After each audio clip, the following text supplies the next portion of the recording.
10 de la mañana con 17 minutos, estamos aquí en Feas, Sucias y Malas, estamos en Radiográfica 89.3 y hoy vamos con varias de las notas que tenemos pautadas para este día sábado, hoy rápidamente, porque hay un montón de temas para hablar, para desarrollar, para profundizar. Y del otro lado de la comunicación está Vanessa Sibley, que es secretaria general de la Federación de Sindicatos de Trabajadores Judiciales, que es también diputada nacional, en este caso por Unión por la Patria, e integrante del Consejo de la Magistratura de la Nación. Un montón de tenemos para hablar. Un montón de temas tenemos para hablar con Vanessa, a quien le damos la bienvenida aquí a Radiográfica. ¿Qué tal, Vanessa? ¿Cómo andás? Leonardo Martín, Paulo Pereira, te saludamos. Hola, muy buenos días. ¿Cómo están ustedes? Un saludo grande a toda la audiencia de la radio y a todo el equipo ahí presente. Dale. Vane, bueno, un montón de temas que quería puntualizar con vos, porque ocupás diferentes espacios, como recién describías, estás en el Congreso, donde hay discusiones importantes, sos parte del mundo sindical, sos también una dirigente que en su trayectoria, en su recorrido, ha tenido un recorrido justamente con todo lo que tiene que ver con mujeres sindicalistas y con reivindicaciones de la mujer, esa perspectiva de género, que en estos días Javier Milei, para empezar por ahí, ha hecho un discurso muy beligerante al respecto y el gobierno está impulsando algunos proyectos de ley en el Congreso. Bueno, ¿cuál es tu impresión de qué nos podrías decir de todo esto que está, esta agenda que está planteando el gobierno nacional y el presidente? Bueno, muchas cosas, pero creo que quiero empezar por algo que me parece lo más grave. Mirá, en el 2024, en nuestro país, en la República Argentina, se registraron, según, bueno, hay varios observatorios de los movimientos de mujeres, del movimiento feminista, pero uno que siempre me baso para mirar este tipo de información, así como el Observatorio de la Corte también. El Observatorio Lucía Pérez dice que en el 2024 hubo 305 femicidios en la República Argentina.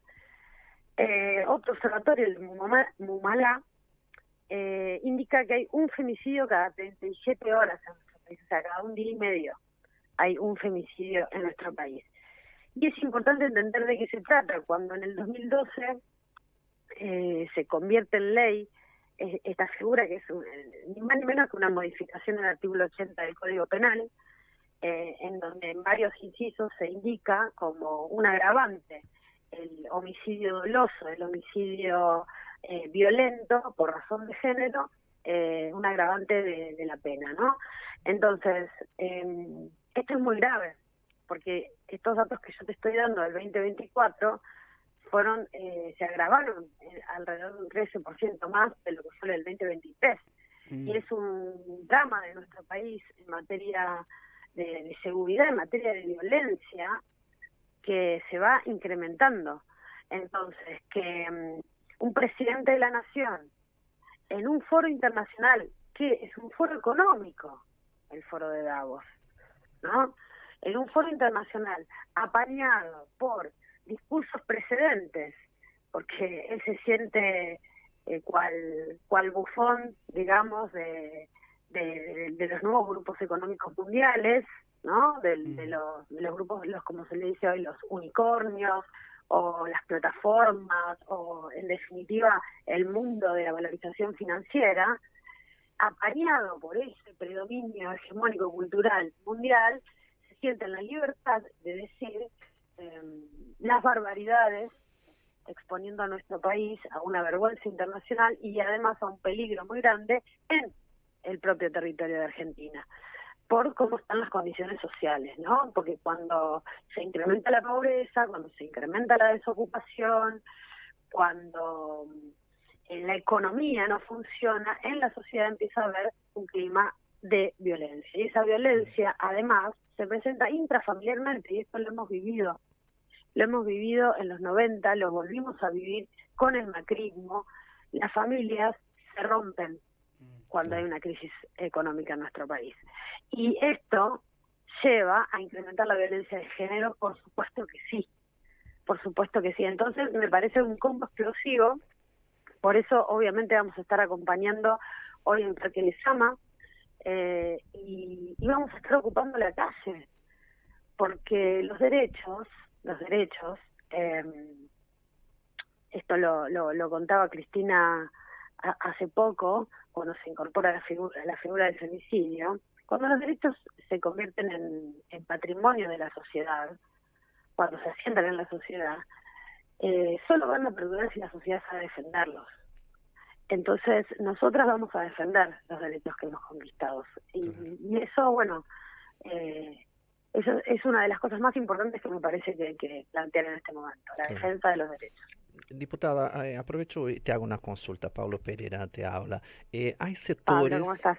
muy bien, hay sectores que van a decir, ¿no? O salen públicamente a decir que esta agenda, por así decir, más ideológica, ¿no? Más violenta, agresiva, tiene por detrás la intención justamente de dividir la sociedad y de ocultar los debates que en teoría están llevando el tema económico, el tema del trabajo, o sea, que esas serían agendas para específicamente dividir el debate en la sociedad.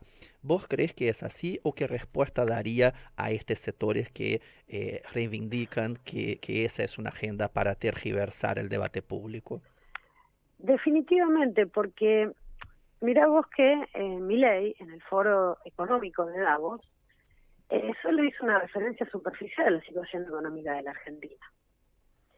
Y se dedicó ampliamente a hablar, a desplegar toda su misoginia, digamos, de manera arcaica, diría yo, de manera bárbara, pero no dijo nada en concreto sobre la situación económica de la Argentina, porque no puede ir, él puede creerse su propia mentira, esto de la recuperación en vez de la economía argentina, después del cimbronazo de la evaluación del 120% que hicieron en diciembre del año pasado, perdón, del 2023, y la pérdida total de empresas, de puestos de trabajo. El INDEC, en el último informe económico, lo desmiente el propio presidente, porque el informe de la actividad económica de noviembre, el INDEC claramente plantea una pérdida en actividades sustanciales como comercio, como la industria de la construcción, como el turismo, como el sector energético, y además una cantidad de menos empresas, 12.000, lo digo en concreto, lo tengo acá, 12.214 menos empresas hay en la República Argentina en noviembre del 24 con respecto a noviembre del 23. Entonces, no hay recuperación en B prometida. Y nuevamente vuelve a pasar, como hemos estado denunciando, que la bicicleta financiera es la que domina la ecuación de la macroeconomía. Que esto es tan difícil a veces de entender para la gente, porque precisamente la hacen difícil para que no se entienda que es una mera timba, es un juego de especulación, es un juego de quiniela. Entonces, el carry trade, que es esta avenida fugaz de dólares que pasan a pesos, con el diferencial de la tasa de interés se enriquecen y después cuando quieren se vuelven a ir, lo que significa es que tienen agarrado del cuello cualquier gobierno. Porque si el gobierno se mantiene estable por estos capitales de la timba financiera, ¿qué significa? Estás en manos de estos capitales. Que te van a determinar el Crowley Peg, te lo van a determinar ellos, la política cambiaria te lo van a determinar ellos, porque si no mañana se van. Y se van y perder reservas, perder dólares, bueno, y se producen las crisis que se producen. Entonces, esto está agarrado con brochecitos. La economía real está mal y la economía volátil, financiera o virtual o digital, como quieren presentarla hoy día, está en manos de timberos, que los diarios los denominan inversores, pero son timberos, ¿no? Así que claramente creo que a veces cada sistema económico, cada modelo económico va a presentar un esquema de valores sociales y va a presentar una necesidad de determinación de ciertas instituciones. Y bueno, este sistema de valorización financiera que reivindica Milei y al cual nos quiere arrastrar, necesariamente se combina con un clima de violencia social. Recordamos que estamos hablando con Vanessa Siley. Vanessa, bueno, y en cuanto a tu función como legisladora, como diputada nacional, muchos de estos proyectos, por ejemplo, de lo que hablaba en Davos, decía que los iban a impulsar. ¿Cómo ves qué es lo que puede pasar en el Congreso con esos proyectos? Y después yo ya amplío también para preguntarte, bueno, por este llamado a extraordinarias, ¿no? Y por ejemplo la no inclusión del presupuesto nacional, ¿no? Como para hacer un balance ya de lo que está sucediendo en el verano en el Congreso y las perspectivas para lo que ves. Bueno, si llega a suceder que se enviara al Congreso de la Nación un proyecto de ley para eliminar el agravante del homicidio por razones de género, que se denomina femicidio o feminicidio, va a poner a prueba claramente a la dirigencia argentina, o por lo menos a los representantes del Congreso, dentro del Congreso de la Nación. A los del PRO, digo, ¿no? A Eh, los de la UCR, a todos, puntualmente, también. a todos, a Sí, todos, esos dialoguistas, esos del claro. medio, esos que les garantizan, porque, digamos, vivimos una aberración legislativa el año pasado con ley bases, por ejemplo, y también con el DNU 70, que fue garantizado por una minoría parlamentaria, porque Mm, en definitiva la Libertad Avanza tiene una minoría en el Parlamento. Entonces, ¿quién garantizó? ¿Quién garantizó la reforma laboral, la vuelta del impuesto a las ganancias, el RIGI? ¿Quién se lo garantizó? Vamos, la UCR, el PRO, algunos grupos que se denominan los federales, la coalición cívica, digamos, aparte del socialismo también. Hay que hacerse cargo de todo, porque lo embalado que se cree el gobierno para poner sobre la mesa semejantes cuestiones, se lo permitieron claro. diputados y senadoras que la gente no los votó para eso, que defraudaron a su votante votándole estas normas a mi ley. Entonces, ahora, por ejemplo, la agenda de extraordinarias tiene una característica también de la época, que es la necesidad de seguir persiguiendo a Cristina Fernández de Kirchner, Con ¿no? ficha limpia. Porque esta es una de las piedras nodales de lo que estamos viendo. El proyecto de ficha limpia, el proyecto de ficha limpia, que viola claramente el principio de inocencia de la Constitución Nacional, el debido proceso y todas las garantías procesales que hacen a una república, porque existen en todo el mundo estas garantías procesales, por lo menos en todo el mundo de Occidente, es una agenda del macrismo. Es una agenda del macrismo que Milei había dicho que no iba a tener, ¿no? Porque hace poco Trump, cuando asume, dice que él no va a perseguir opositores, que era, casualidad, lo mismo que había dicho Milei. Y de repente ficha limpia está destinado a perseguir a Cristina Fernández de Kirchner, porque plantea que no puede ser elegible una persona que tiene condena en segunda instancia, que es el caso de la causa trucha de vialidad de Cristina Fernández, que tiene condena de la Cámara de Casación. Ahora, Cuando en realidad vale, te hago la un punto sentencia ahí. firme es la Corte, sí. Un punto ahí, porque en noviembre hubo 2 sesiones que la Libertad Avanza no dio quórum para avanzar con ficha Ajá. limpia y ahora sí, supuestamente iban a hacer un nuevo proyecto del que iban a participar en la redacción. ¿Tenés alguna info de esa redacción que puede cambiar en un eventual Ya se proyecto? presentó, ese proyecto ya se presentó. Bien, Y es exactamente igual ahí es al del exactamente PRO. igual. ¿Y esta vez van a dar quórum, pensás? No, por supuesto que no. Nosotros lo que planteamos es que la ficha limpia en la Argentina ya existe. Vos cuando cometés un delito no podés ser candidato absolutamente a nada. Pero vos tenés que tener una sentencia firme, porque mientras tanto te resguarda el principio de inocencia. Esto es así para cualquier ciudadano, para cualquier aspecto de la vida y cualquier aspecto en materia judicial. Entonces, no se puede desvirtuar eso cuando encima la consecuencia es la limitante de otro derecho, que es el derecho democrático por excelencia, que es el derecho soberano por excelencia, que es poder elegir o ser elegido en una república, en un país, en una nación, que vive bajo parámetros democráticos.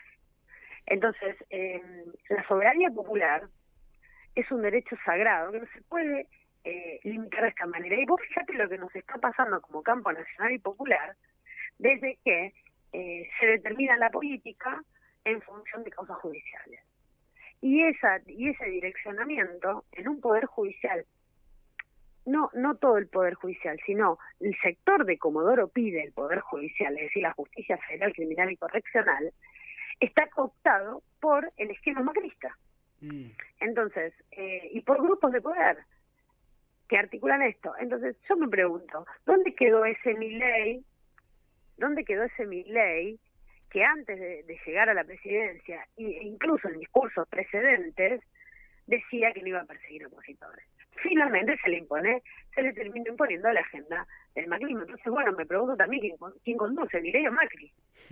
Bueno, Porque, están en el Congreso, toca Senado, pero la discusión, por ejemplo, para que también tiene que, ahí creo que, bueno, vos en este caso puedes dar una opinión, además como dirigente judicial y como integrante del Consejo de la Magistratura, de los dos pliegos para la Corte Suprema, ¿no? De García Mansilla y de Ariel Lijo. sí, mirá, nosotros creemos que también hay que ampliar los debates porque ¿en serio podemos tener la Corte Suprema más chica del mundo? Tenemos la Corte Suprema más chica del mundo. Creo que desde que se intentó en nuestro país en el año 2013 la democratización del Poder Judicial, la presidencia de Cristina, y se instaló este debate socialmente, que no llegamos a concretarlo porque el resultante de las 6 leyes de esa democratización de la justicia terminaron siendo todas declaradas, no todas, pero las que no fueron declaradas inconstitucionales nunca se aplicaron. Por ejemplo, el ingreso democrático, ¿no? Que era una de esas leyes de la democratización de la justicia, porque la potestad reglamentaria quedó en manos de la Corte Suprema, entonces nunca la reglamentó y el ingreso democrático hoy día en el Poder Judicial no existe. Sin embargo, hay una ley que lo ordena. Después, la democratización basada en que el Consejo de la Magistratura tenía que ser electo vía el voto directo de la gente, fue declarada inconstitucional. Y fíjate vos que después de ahí, todos los mamarrachos que se hicieron con la integración y los miembros del Consejo de la Magistratura. Digo, esto también para reflexionar, porque hoy el Consejo funciona con la mezcla de 3 leyes declaradas inconstitucionales y engendros que la Corte Suprema, a través de los distintos fallos, el último fue el fallo colegio, hizo a lo largo del tiempo. Entonces, la Corte Suprema se erige no solo en presidenta del Consejo de la Magistratura, por obra y gracia de un fallo que ellos mismos firmaron, es decir, Fossati firma un fallo donde dice que el presidente de la Corte presidirá el Consejo de la Magistratura y después se sienta él como presidente del Consejo de la Magistratura, acto seguido, digamos. Sino que además, también la Corte ha elegido si va un senador va de un bloque o va un senador de otro bloque. Recordemos todo el conflicto que se dio en el año 2022 con respecto a este tema, con respecto al bloque del Senado, y ahí nos terminan sacando nuevamente un miembro que era de nuestro espacio político. Entonces, los problemas que hay en el sistema judicial argentino son de índole estructural, pero también son de índole estructural los problemas que tiene el Estado argentino. Por eso, Cristina nos plantea, y es una de las misiones que tenemos dentro del Partido Justicialista, que tenemos que pensar, que tenemos que escribir y que tenemos que determinar nuestro programa, una nueva estatalidad. Y esa nueva estatalidad abarca a los 3 poderes del Estado. Abarca no solamente el empleo público, sino la función del servicio público. Y tiene que abarcar también a un Estado que esté en condiciones de eficiencia, porque no es incompatible la garantía de derechos y el ejercicio de la justicia social a través del Estado con un Estado eficiente y eficaz, ¿no? Y bueno, creo que son los debates que también de fondo que nos debemos dar, ¿no? Sí, estuviste hablando del Partido Justicialista, inevitable no preguntar también, ¿no? ¿Qué puede ocurrir en las próximas elecciones? Porque las hipótesis por abajo son un montón, que puede haber 1, 2 listas dentro del Partido Justicialista. ¿Cuál es tu visión de estos cruces que se están dando internamente y en qué pueden terminar en octubre próximo? Bueno, imagínate que esa pregunta no la puedo responder, porque sería, ya pistoliza a otro precio. Claro, bueno. Eh, pero, mira, creo que cuando hablaba de lo de ficha limpia y el intento de proscripción, eh, lo pongo y intento de que en los debates lo pongamos como un eje central. Porque la derecha nos obliga, cuando proscribe a tu conducción, a tu mayor referencia, y a la referencia que encarna la memoria popular como los mejores años vividos del regreso a la democracia de esta gente, que es Cristina Fernández de Kirchner. Cuando el ataque hacia ella trae como resultante de que parte de la dirigencia de vuelta a la página y en vez de discutir proyecto de país y por ende también liderazgos en ese proyecto de país, intentemos discutir candidaturas, entramos en la trampa que ellos mismos quieren. Entonces, creo que tenemos que tener la inteligencia de decir, che, ¿por qué el sistema? ¿Por qué el sistema entero persigue a Cristina Fernández de Kirchner? ¿Porque redistribuyó la riqueza? Sí, pero también porque salvó a una generación entera.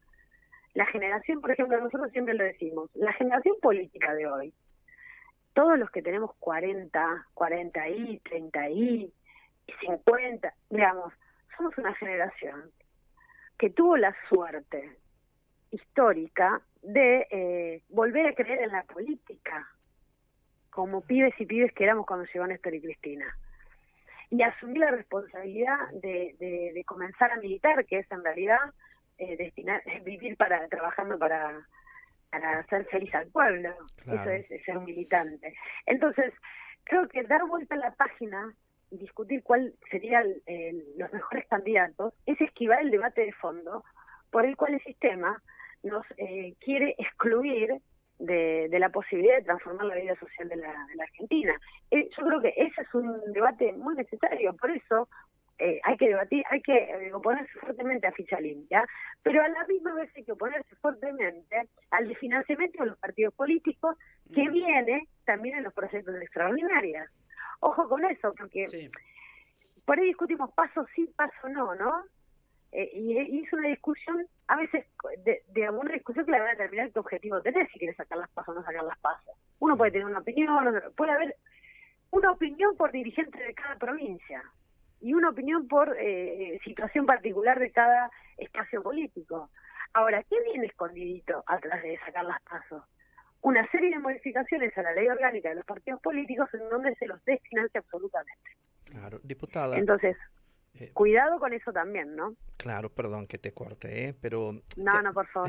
te hago una consulta desde de esto más del sentido común, ¿no? Hay un debate, hay una discusión, a veces leemos en los periódicos o mismo cuando estamos hablando con la gente del sentido común, de que el gobierno de Javier Milei no tiene una oposición real, ¿no? No viene enfrentando una oposición real y hay un silencio generalizado de grandes líderes, de grandes espacios, o sea que se esperaba mucho más oposición, ¿no?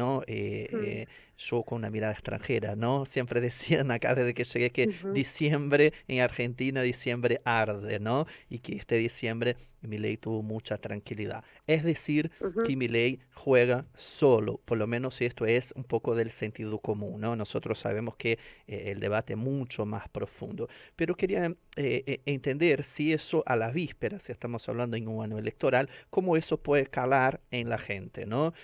¿Vos crees que, no, que el sector, el campo nacional y popular, o sea, también el peronismo, está teniendo dificultad de tener un diálogo con las bases, de hacer realmente este debate que vos planteas que hay que hacerlo? ¿Vos crees que eso va a tener reflejos en las elecciones de octubre? Bueno, es que son dos cosas que corren en paralelo, ¿no? No son contrapuestas, pero corren en paralelo. La reconstrucción de nuestro espacio político, que siempre después de una derrota hay dispersión, y más en el peronismo, igual en cualquier sector político, pero en el peronismo sí, porque nosotros tenemos la tradición, la orgánica y la determinación de debatir y discutir las cosas, y bueno, creo que es un momento donde tenemos que apuntar a esa reconstrucción. Después, si eso va a tener correlato, cuando digo dispersión me refiero también a que veo, siento y percibo que nuestros compañeros, nuestra militancia, también está decepcionada. Y claramente, porque nosotros tuvimos la oportunidad y el voto de confianza de la sociedad argentina de volver a ser gobierno en el 2019. Primero nos agarraron 2 años de pandemia, trágicos socialmente, que hoy estamos incluso padeciendo las consecuencias y seguimos padeciendo las consecuencias de la pandemia. Por eso vos fíjate que la pandemia no se escribió casi, porque es un hecho tan traumático que un impacto en la salud mental, en la determinación de las conciencias, de las conductas sociales, en los pibes y en las pibas, en los adultos mayores, bueno, miles de cosas, y fue en el marco de un gobierno del cual se esperaba, y lo digo yo también, lo digo como militante y como argentina, otra cosa, que no se dio. Entonces ese combo hoy nos hace que estemos en la situación que estamos, en una combinación de ansiedades lógicas y entendibles, con decepción. Entonces hay mucho de lo cual tenemos que reconstruir. Y cada uno se tiene que hacer cargo también de su parte, ¿no? Porque nosotros, nuestro sector, el kirchnerismo, los que somos siempre atacados, los que somos siempre los culpables de todo, el kirchnerismo, por ejemplo, nosotros, muchos compañeros del movimiento obrero, que nos identificamos con la conducción de Cristina, nos pasamos los últimos 2 años de gobierno reclamando una suma fija para incrementar el poder adquisitivo, porque era una de las grandes ausencias en la política económica, porque seguíamos perdiendo poder adquisitivo y el reparto de la riqueza se estaba haciendo de manera regresiva. Se pasaba del trabajo al capital, el incremento del Producto Bruto de la Argentina. Es decir, la recuperación económica que hubo post pandemia no se repartió. Solamente los trabajadores pagaron las pérdidas. Y ese reclamo que nosotros hicimos durante eso no fue ejecutado, no fue oído, y tampoco fue masivo en el movimiento obrero. Entonces, también, aparte de echarnos la culpa, capaz que cada uno debería pensar si está cumpliendo el rol representativo que se espera de cada sector, que es el que se espera de la CGT, el que se espera del mundo también empresarial, el que se espera de la dirigencia. Hay que, si cada uno haría bien su parte, diría Perón, ¿no? En vez de mirar para el costado, miremos para enfrente a ver lo que hace el enemigo, no a ver lo que hace el compañero, ¿no? Ahí te introduzco un paréntesis. Bueno, ayer se cumplió 1 año del paro nacional, de la huelga y de la movilización a plaza de los 2 congresos. ¿Cómo evaluás? Un poco ya lo estás diciendo, pero para profundizar, ¿cómo evaluás este presente de la CGT y del movimiento obrero en general? De manera muy crítica. Y no me gusta, creo que ya hay un hartazgo por parte de la gente de escuchar a los dirigentes hablar con eufemismo, ¿no? Y mira, tenemos en nuestro país la reforma laboral de hecho y de derecho también. Y me imagino cuánto lejos pensábamos hace 2 años, 3 años, 4 años que estábamos de tal cosa. Y sin embargo se hizo sin ton ni son en la ley bases la reforma laboral, ¿no? Se tocó la ley de contrato de trabajo, efectivamente, se sacaron derechos. El DNU 70. Y en el DNU también. En el DNU 3 veces peor en el DNU, claro, que está frenado con una cautelar. ¡Ojo! Frenado por una cautelar. Es decir, no tenemos nada. Y ni hablar de la reforma laboral. De hecho, tenemos en nuestro país un drama laboral en la población económicamente activa, es decir, en todos los hombres y mujeres, en todas las personas que están en edad laborable, en edad de actividad laboral. Tenemos un drama que se llama economía informal. Y Y si los salarios perdieron poder adquisitivo del sector público y del sector registrado privado, imagínate lo que perdió el sector informal, que es el 80%, de nuestra... Perdóname, porque me entró una llamada. Que es el 80%, está haciendo la economía informal, está haciendo alrededor de un 60-70% de la economía total del país. Ujú. Entonces, bueno, creo que todas esas realidades traumáticas requieren de una conducción del conjunto de los trabajadores argentinos que se ponga a pensar en el conjunto. Por ejemplo, los nuevos empleos, ¿no? Sí. O la situación de miles y miles de cientos de trabajadores en las economías de plataformas, que cada vez van a ser más, no puede ser analizada por especialistas o periodistas, tiene que ser analizada por el movimiento obrero. No hay ni un planteo de este tipo en la central obrera. Con el final de la moratoria, te agrego, tampoco, ¿no? De la moratoria No, previsional. mira, yo entiendo que algunos dirigentes deban tener la necesidad de hablar con el gobierno y tener diálogo con el gobierno para poder gestionar sus cuestiones particulares. Perfecto, bárbaro, es entendible, y si se está fundiendo la obra social es entendible, Claro.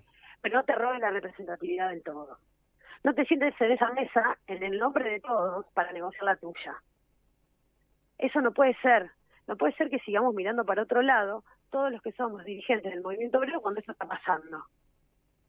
No, a mí me parece que ese es el problema que tenemos. Es una carencia de representatividad de los trabajadores argentinos y trabajadoras argentinas. Eso es lo que está pasando. Si no, vayamos y preguntémosle a cualquier laburante lo que piensa. Cualquier laburante lo que piensa. Porque si lo dice Vanessa es porque es kirchnerista. ¿No? No. Seamos sinceros y hablemos con nuestros trabajadores y trabajadoras a ver qué piensan de la CGT. ¿Y qué pensás que en este 2025 puede ocurrir? ¿No? Porque hay un sector que está planteando otra cosa, quizá no es el dominante dentro de la CGT, pero hay un sector que tiene otros planteos, que no, que ya se expresaron también a lo largo del 2024. Sí, nosotros. Digo, bueno, O sea, pienso... no, creo que, bueno, hay que hablar sin prejuicios y tratar de ejercer la representación de los trabajadores como los trabajadores lo necesitan. Y como la historia del movimiento obrero lo marca también, ¿no? Creo que eso sería lo importante. Bien. Bueno, Vanessa, hemos tenido una larga charla. Bueno, Hay un montón de temas para hablar, sí. para profundizar. Muchas gracias por la comunicación y estaremos seguramente en otra oportunidad. Dale. Gracias a vos y un gran saludo a toda la audiencia. Dale. Pasaba por el aire de Radiográfica de Feas Sucias y Malas Vanessa Siley, aquí en Radiográfica, dirigente sindical, judicial, también diputada nacional, integrante del Consejo de la Magistratura.